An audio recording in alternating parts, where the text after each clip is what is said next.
முதலில் தலைப்புச் செய்தி. அனுர அரசினால் விவசாயிகள் பாதிப்பு, வீதிக்கு இறங்க தயார் என்கிறார் சாணக்கியன். இனி விரிவான செய்தி.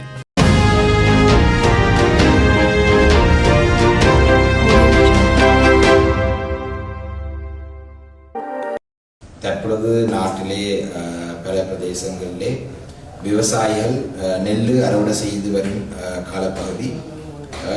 குறிப்பாக இந்த பெரும்போகத்திலே வடக்கு கிழக்கிலே குறிப்பாக விவசாயிகள் பாரிய நஷ்டத்துக்கு முகம் கொடுக்கக்கூடிய ஒரு சூழல் ஏற்பட்டு இருக்கின்றது. இதுக்கு பிரதானமான காரணம் கடந்த 2 மாதங்களாக நடந்த காலநிலை சூழ்நிலை காரணமாக வெள்ளங்கள் ஏற்பட்டது.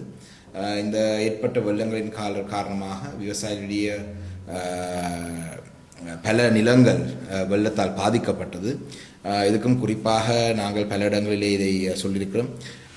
அரசாங்கம் அந்த நீர் தேங்கியிருக்கும் ரிசர்வாயர்ஸினுடைய நீர் மட்டங்களை சரியாக அவதானித்து அந்த வான் கதவுகள் திறக்கிற அந்த செயல்பாடுலையும் கூட சில குறைபாடுகள் வந்ததற்கு காரணமாக காட்டு வெள்ளங்கள் ஏற்பட்டு அதனூடாகவும் பல விவசாயியுடைய நெல் உண்மையிலே ஒரு அறுவடை செய்யும் காலப்பகுதியிலே பாரிய பாதிப்பை முகம் கொடுத்திருக்கின்றது. அந்த வகையிலே கடந்த 1.5 மாதங்களாக நானும் விவசாயத்துறைக்கு பொறுப்பான பிரதி அமைச்சர் அவர்களை சந்தித்து இந்த விடயங்கள் தொடர்பாக எங்களுடைய வடக்கு கிழக்கில் இருக்கும் விவசாயிகளுக்கு பாரிய நஷ்டம் ஏற்பட போகின்றது, இதுக்கான நஷ்டீடு வழங்குவதற்குரிய வழிகள் எதுவும் இருக்கான்ற ஆராய்ந்த பொழுது ஒரு ஹெக்டேருக்கு 40,000 ரூபா நஷ்டீடு வழங்குவதாக சொன்னாலும் கூட வடக்கு கிழக்கில் இருக்கிற விவசாயிகளுக்கு அதிலே ஒரு ஏக்கருக்கு 8,000 ரூபா அளவிலே தான் அந்த நஷ்டீடு கிடைக்கக்கூடிய வாய்ப்பு இருக்குன்னு சொல்லப்பட்டது. அதே போல தான் அந்த உர மானியம் மேலதிகமாக வழங்கப்படும் அந்த 10,000 ரூபா காசும் கூட இன்று வரைக்கும் பல விவசாயிகள் கிடைக்காத நிலை காணப்படுகின்றது.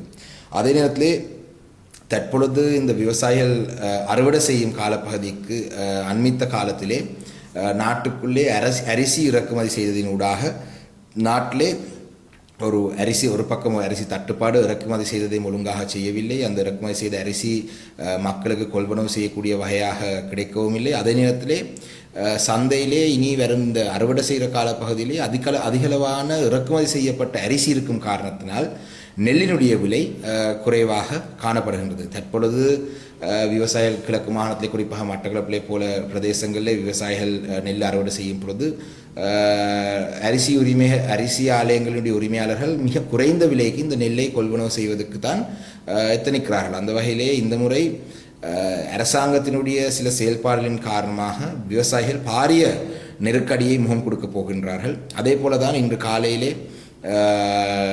நிதிக்குழு, பாராளுமன்றத்தினுடைய நிதிக்குழுவிலே நிதி அமைச்சினுடைய பிரதிநிதிகள் வந்த பொழுது அரசாங்கம் படி மார்க்கெட்டிங் போர்டூடாக நிதி கொள்வனவு செய்வதற்கு 5 பில்லியன் ரூபாய் ஒதுக்குறதாக சொல்லியிருந்தாலும் கூட, அரசியல் மேடைகளே 5 பில்லியன் ஒதுக்குறதாக சொல்லியிருந்தாலும் கூட இதுவரைக்கும் எழுத்து வடிவத்திலே இந்த ட்ரெஷரியிலே இருந்து இந்த 5 பில்லியன் ரூபாய் நிதியை படி மார்க்கெட்டிங் போர்டுக்கு வழங்குமாறு எந்த ஒரு கோரிக்கையும் வழங்கப்படவில்லை. அப்போ இனி ட்ரெஷரியிலே கேட்டு அது அந்த நிதி படி மார்க்கெட்டிங் போர்டுக்கு சென்று படி மார்க்கெட்டிங் போர்டூடாக அதை கொள்வனவு செய்கிறதுன்றது வடக்கு கிழக்கிலே நடக்க போகிறதில்லை. அதே போல தான் நெல்லுக்கு ஒரு விலை தீர்மானித்து ஒரு தீர்மானிக்கப்பட்ட விலையிலே கொள்வனவு செய்ய போகிற நடவடிக்கையும் காணக்கூடிய அளவிலே இல்லை. அந்த வகையிலே கடந்த காலங்களிலே அரசாங்கங்களும் அந்த அரசாங்கங்களுடைய சாவுமணி ஆரம்பித்தது விவசாயிகளிலே இருக்கும் வாழ்வாதாரத்தை அளிக்கும் வகையான செயல்பாடுகள் முன்னெடுத்த காரணத்தால் இந்த அரசாங்கமும் கூட விவசாயிகளை பாதிக்கும் முகமாக தன்னுடைய செயல்பாடுகளை முன்னெடுத்து கொண்டு வருகிறார்கள்.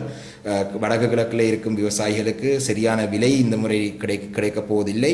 இது தொடர்பாக நாங்கள் எந்த பாராளுமன்றத்திலையும் பேசியிருக்கிறோம், அமைச்சருடன் பேசியிருக்கிறோம், மாவட்ட அபிவிருத்தி குழு கூட்டங்களிலையும் இதை பற்றி பேசியிருக்கிறோம். ஆனால் விவசாயிகளை பற்றி எந்த ஒரு கவலையும் இல்லாமல் செயல்படுவது ஒரு கவலைக்கான ஒரு விடயம். அதே போலதான் இந்த அரசாங்கத்துக்கு வடக்கு கிழக்கிலையும் இருக்கும் மக்கள், நாடு முழுவதும் தமிழ் பேசும் மக்களும் வாக்களித்தும் கூட நாங்கள் பல சந்தர்ப்பங்களிலே சொல்லியிருக்கிறோம், கிழக்கு மாகாணத்திலே இருந்து தான் விவசாயிகளுடைய அறுவடை காலப்பகுதி ஆரம்பிக்க போகின்றது. அந்த வகையிலே நீங்கள் நிதி ஒதுக்கும் பொழுது அதாவது படி மார்க்கெட்டிங் போர்டு கொள்வனவு செய்கிறதா இருந்தால் மட்டக்களப்பு இல்லாட்டி கிழக்கு மாகாணத்திலே இருந்து அந்த விவசாயிகளுடைய அறுவடை செய்கிற காலப்பகுதிக்கே அந்த நிதியை நீங்கள் ஒதுக்கி வைத்தால் தான் எங்களுடைய விவசாயிகள் பாதிக்கப்பட மாட்டார்கள்ன்றதை சொல்லியிருந்தோம். ஆனால் இந்த அரசும் தென்பகுதியிலே இருக்கிற விவசாயிகளுக்கு அறுவடை செய்கிற காலப்பகுதியிலே நிதியை அந்த 5 பில்லியன் ரூபா நிதி போகக்கூடிய ஒரு சூழல் இருக்கலாம்.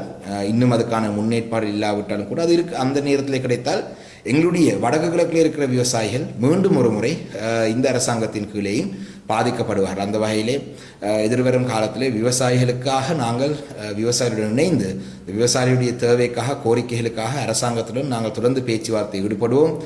விவசாயிகளுக்கு திருப்தி அடையக்கூடியான பதில் கிடைக்காவிட்டால் நாங்கள் விவசாயிகளுக்காக வீதியிலே கூட இறங்கி போராடுவதற்கு தயாராக இருக்கின்றோம் என்றதை சொல்ல விரும்புகிறேன். நன்றி.